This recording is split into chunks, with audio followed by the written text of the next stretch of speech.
cái Thon Achol. Anh nói cái Thon là mai giá. Cái đi đó nó men mai ăn đi rồi gặp quê đi. Raan đó men cái lần mà mày ngan mà vậy. Apiad apiad iwala kiyogude Kala kiat akor mengai lo ne luen tina nyuat cuman kene kene la nyuat nge ki jala apiad yung itonga mara okuni ngodi anjang udu mayandi nge no mara ikono mapera building di to Kampala ngene ki dire ko ada yena podaret yena yiton wel te iman juramo arana te non ko mo kwai o jaga podaret ayen mo kabla da chatting nyan peda yoga yike bay so ba nyeti tum ped ga chatting wona ko ala te ga nyan long aw kira ka aga pejen karan o long jeng ko wongen ke akre ya na wo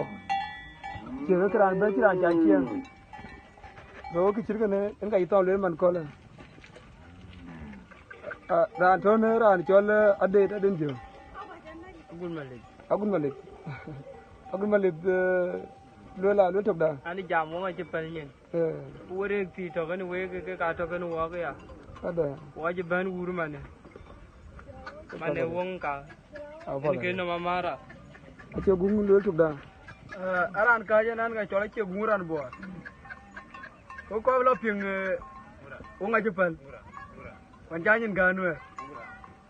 mani nyi che gunga che nyin ngan tinga be pya da na apa da re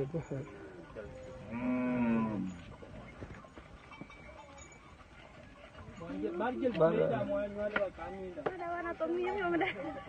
karena dia banyak tuh ya kai barwa ayo di bar itu tingunter